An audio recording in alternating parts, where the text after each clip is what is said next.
मंदिर में ईश्वर के विविध स्वरूपों के दर्शन होते हैं, जो एको अहम बहुश्याम, ये हमारे विचार को भी अभिव्यक्त करते हैं। नई पीढ़ी की रुचि और आकर्षण के अनुरूप यहां रामायण, महाभारत, उसको समेटे हुए उस पर आधारित म्यूजियम भी बनाया जा रहा है। यहां वृंदावन के 12 जंगलों पर आधारित एक उद्यान भी विकसित किया गया है। मुझे विश्वास है ये मंदिर परिसर आस्था के साथ साथ भारत की चेतना को भी समृद्ध करने का एक पुण्य केंद्र बनेगा। मैं इस पुनीत कार्य के लिए इस्कॉन के सभी संतों और सदस्यों को और महाराष्ट्र के लोगों को बहुत बहुत बधाई देता हूं।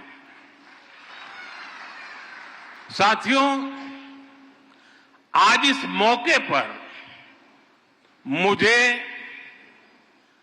परम श्रद्धेय गोपाल कृष्ण गोस्वामी महाराज का भावुक स्मरण भी हो रहा है। इस प्रोजेक्ट में उनका विजन जुड़ा हुआ है,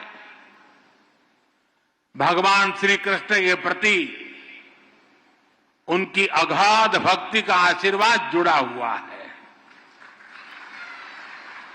आज वो भौतिक शरीर से भले ही यहां न हो, लेकिन उनकी आध्यात्मिक उपस्थिति हम सब महसूस कर रहे हैं। मेरे जीवन में तो उनके स्नेह का, उनकी स्मृतियां का एक अलग ही स्थान है। उन्होंने जब विश्व की सबसे बड़ी गीता का लोकार्पण करवाया तो उसके लिए मुझे आमंत्रित किया और मुझे भी वो पुण्य प्रसाद मिला। श्रील प्रभुपाद जी की 125वीं जन्म जयंती के अवसर पर भी मुझे उनका सानिध्य प्राप्त हुआ था। मुझे संतोष है कि आज मैं उनके एक और सपने को पूरा होते देख रहा हूं, उसका साक्षी बन रहा हूं। साथियों, दुनिया भर में फैले इस्कॉन के अनुयायी भगवान श्री कृष्ण की भक्ति के डोर से बंधे हैं। उन सबको एक दूसरे से कनेक्ट रखने वाला एक और सूत्र है जो 24 घंटे हर भक्त को दिशा दिखाता रहता है। ये श्रील प्रभुपाद स्वामी के विचारों का सूत्र। उन्होंने उस समय वेद, वेदांत और गीता के महत्व को आगे बढ़ाया जब देश गुलामी की बेड़ियों में जकड़ा था। उन्होंने भक्ति वेदांत को जन सामान्य की चेतना से जोड़ने का अनुष्ठान किया।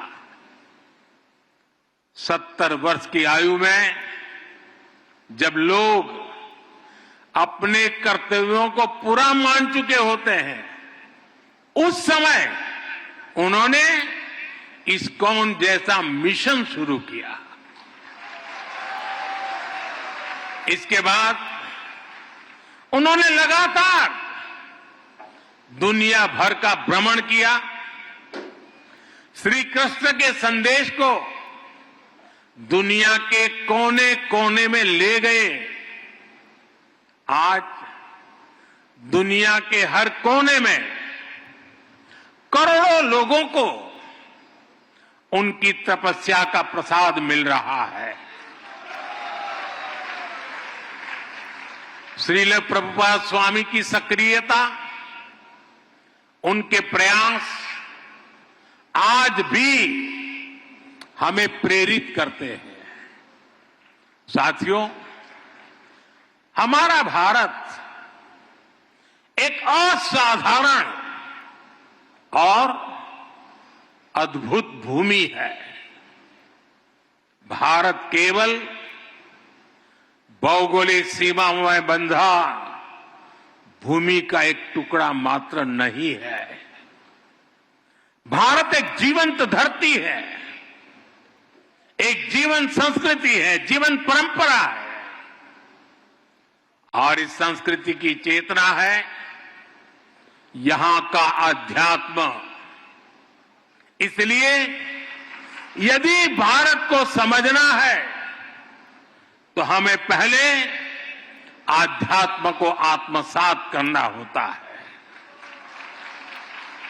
जो लोग दुनिया को केवल भौतिक दृष्टि से देखते हैं, उन्हें भारत भी अलग अलग भाषा और प्रांतों का समूह नजर आता है।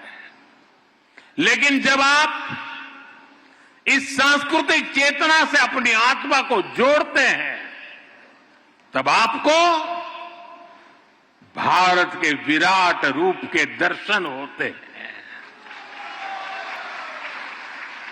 तब आप देख पाते हैं सुदूर पूरब में बंगाल की धरती पर चैतन्य महाप्रभु जैसे संत अवतरित होते हैं। पश्चिम में महाराष्ट्र में संत नामदेव, तुकाराम और ज्ञानदेव जैसे संतों का अवतरण होता है।